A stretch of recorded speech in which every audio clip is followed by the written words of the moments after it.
سلطنت عثمانیہ کے ترکوں کو عثمانی ترک کہا جاتا تھا،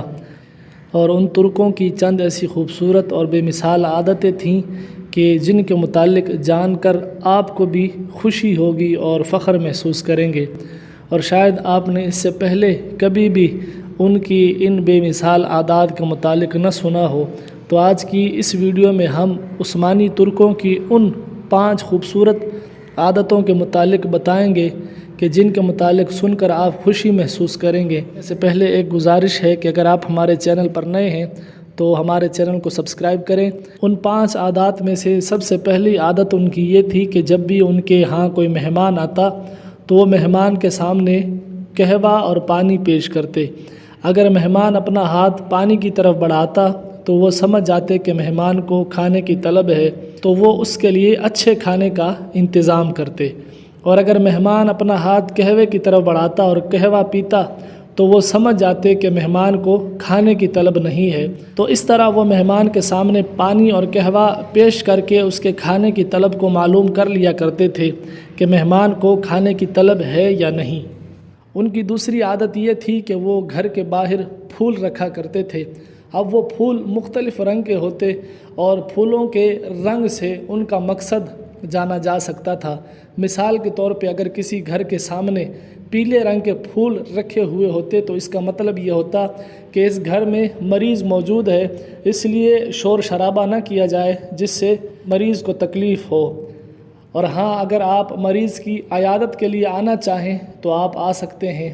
تو اس طرح گھر کے باہر پیلے پھول رکھنے کا مقصد یہ ہوتا کہ اس گھر میں کوئی مریض موجود ہے، اور اگر گھر کے باہر سرخ رنگ کے پھول رکھے ہوتے تو اس کا مطلب یہ ہوتا کہ اس گھر میں بالغ لڑکی موجود ہے۔ تو گھر کے آس پاس بازاری اور نامناسب جملے نہ بولے جائیں،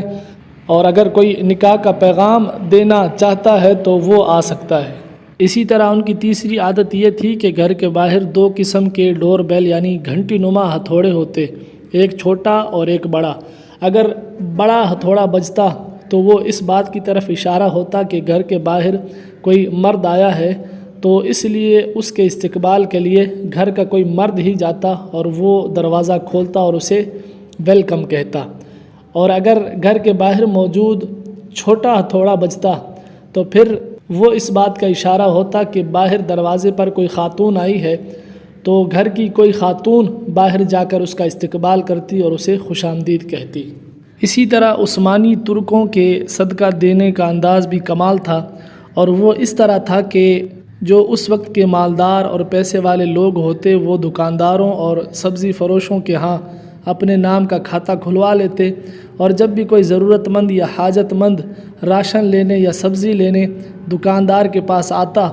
تو دکاندار ان کو ضرورت کی وہ چیز یا راشن دے دیتا اور ان سے پیسے نہ لیتا، اور نہ ہی ان کو یہ بتاتا کہ آپ کے پیسے کون دے گا۔ پھر کچھ دنوں کے بعد وہ مالدار جس کے کھاتے میں سے ان غرباء کو راشن یا ضرورت کی چیز دی گئی ہے وہ پیسے ادا کرتا اور اپنا کھاتا صاف کروا دیتا تھا۔ تو اس طرح غرباء اور ضرورت مندوں کی مدد بھی ہو جایا کرتی تھی، اور وہ اپنے آپ کو ظاہر بھی نہیں کیا کرتے تھے۔ اسی طرح عثمانی ترکوں میں سے اگر کسی کی عمر 63 سال سے زیادہ ہو جاتی تو جب ان سے پوچھا جاتا کہ آپ کی عمر کیا ہے تو وہ نبی علیہ الصلاۃ والسلام سے